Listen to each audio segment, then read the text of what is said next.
Ever wonder why some chemical reactions are so predictable? Welcome to the world of organic chemistry's social hierarchy, Markovnikov's rule, also known as the rich get richer rule. Take a look at the screen. We're looking at an alkene that's a hydrocarbon with a double bond. When a reagent like hydrogen chloride or water shows up to break that bond, the atoms don't just land in random spots. Focus on the left side, the major product. Notice the hydrogen atom, our little blue friend with the H. It wants to go where the party is already happening. It bonds to the carbon that already has more hydrogens attached to it. This is why we say the rich get richer. By doing this, the molecule creates a more stable carbocation. In chemistry, stability is everything. Because the middleman of this reaction is stable, this pathway is fast and successful, leading to what we call the major product. Now, look at the right side, the minor product. Here, the hydrogen tried to bond with the poor carbon, the one with fewer hydrogens. This creates a less stable carbocation, making it a much harder path to follow.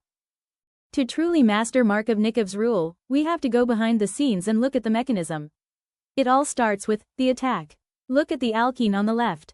That double bond is an area of high electron density. It's essentially a cloud of negative energy. Because opposites attract, it acts as a nucleophile, reaching out to grab a positive hydrogen ion or proton. This is where the molecule has to make a choice, and that choice creates our middleman, the carbocation. This is a carbon atom left with a positive charge because it's missing an electron.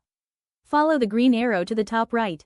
If the hydrogen bonds in a way that leaves the positive charge on a tertiary carbon 1 surrounded by 3 other carbon groups, we get a highly stable intermediate. Thanks to hyperconjugation and electron donating groups, this carbon has plenty of neighbors to help balance that positive charge. Now, look at the orange path below. If the positive charge ends up on a primary carbon at the end of the chain, it's lonely. It has no neighbors to help out, making it unstable and unhappy. In the chemical world, stability is king.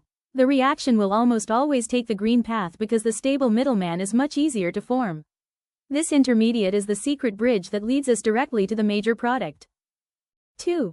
The choice. The hydrogen can bond to one of 2 carbons. In organic chemistry, we have a golden rule: stability is king. To understand why Markovnikov's rule works, we have to look at the battle between these 2 pathways. Look at the major pathway on the left, glowing in green. In step 1, the hydrogen bonds to the carbon that already has more hydrogens. This isn't just a random choice, it's strategic. By doing this, the other carbon becomes the carbocation. Because it's surrounded by other carbon groups, we get a highly stable tertiary carbocation. Think of it like a crown. As the chart at the bottom shows, stability increases as we move from primary to secondary, and finally to tertiary. A tertiary carbocation is the king, because those surrounding alkyl groups share the burden of that positive charge. Now, contrast that with the minor pathway in orange.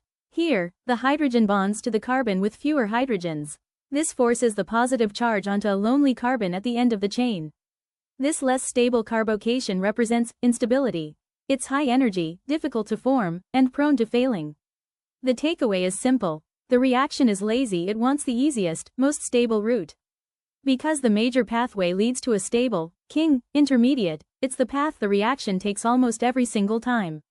Stability doesn't just influence the reaction, it dictates it. So, what's the final result of this chemical competition? It all comes down to speed and stability. As we can see on the screen, the reaction always follows the path of least resistance. On the top, we have our major pathway. This features the most stable carbocation, labeled tertiary. Because this carbon is surrounded by other carbon groups, it handles that positive charge like a pro. This stability makes the intermediate incredibly fast to form. Notice the green, stability, meter in the center. High stability equals fast and stable formation. When the reaction moves this quickly and easily, it naturally leads to the major product. This is the molecule you'll find in nearly 100% of your test tube at the end of the day. Now look at the bottom, the minor pathway. This involves a less stable carbocation, often primary or lonely carbon. Because it lacks those supporting carbon neighbors, it's a high-energy, unstable mess. The meter turns orange here because formation is much slower and far less likely.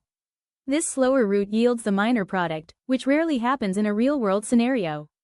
The golden rule to remember: the more stable the carbocation, the faster it forms, and that is exactly what gives us our major product. Let's put the theory into practice by looking at a classic reaction: adding hydrobromic acid, hydrogen bromide, to propene. Check out the structure of propene on the left. We have 2 carbons at the double bond. Carbon 1, at the end, is the rich one with 2 hydrogens. Carbon 2, in the middle, is poorer, with only 1 hydrogen. Following the green arrow, the Markovnikov path, the hydrogen from our HBr reagent attacks that end carbon. Why? Because this creates the more stable carbocation intermediate in the middle. Once that stable middleman is formed, the bromine bridge latches onto the center carbon. This gives us our major product, 2-bromopropane. It's the clear winner, marked with a green check. The atoms follow the rich get richer code, and the result is a stable, happy molecule. Now, look at the orange path below. If the hydrogen had attacked the middle carbon instead, it would have left the positive charge on the end carbon. As we know, that less stable carbocation is a chemist's nightmare. This leads to the minor product, 1-bromopropane. As the red X suggests, this rarely ever happens in this environment. In the world of propene, the middle position is the place to be for the bromine, and the end position is reserved for the hydrogen. Science wouldn't be fun without a plot twist. While Markovnikov's rule is the standard, there is one major way to flip the script. Welcome to the exception pathway. On the left, we see the familiar major pathway. This is the ionic mechanism we've studied, where stability leads us to 2-bromopropane. But now, look at the right side of the screen, highlighted in purple and blue. If you perform this same reaction in the presence of peroxides, everything changes. Peroxides are unstable molecules that break apart to create radicals. This shifts the reaction from an ionic mechanism to a radical mechanism. In this radical world, the rich get richer rule is turned on its head.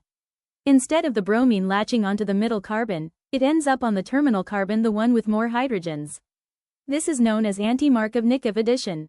As you can see by the blue checkmark, the result is 1-bromopropane. The reaction essentially skips the stable carbocation intermediate we usually look for, following the path of radical stability instead. So, always check your reagents. If you see HBr on its own, follow the green path. But if you see peroxides lurking in the mix, remember, the rule flips, and the bromine goes to the end of the chain. So ready to predict any electrophilic addition reaction with precision? Let's wrap things up with a simple 4-step summary checklist to ensure you get the major product every time. Step 1. Identify the double bond. Look at your molecule and focus specifically on the 2 carbons sharing that pi bond. These are the only 2 atoms that matter for the initial reaction. Step 2. Count the hydrogens. Look at carbon 1 and carbon 2. Which one is richer? Simply count how many hydrogen atoms are directly attached to each. This is the key to the entire rule. Step 3. Place the hydrogen. Take the $H plus $ from your reagent and send it to the carbon with the higher H count. As we see in the green path, the hydrogen goes to the end carbon, which naturally creates that more stable carbocation intermediate we talked about. Step 4. Place the nucleophile. Finally, take the remaining part of your reagent, whether it's chlorine, bromine, or a hydroxyl group, and send it to the more substituted carbon. That's the carbon with fewer hydrogens and more carbon neighbors. And there you have it. By following this checklist, you're following the path of maximum stability. Stick to these 4 steps, and you'll be mastering Markovnikov addition like a pro. If you found this helpful, don't forget to like and subscribe for more deep dives into the molecular world. See you in next video. Happy learning chemistry with Harshada.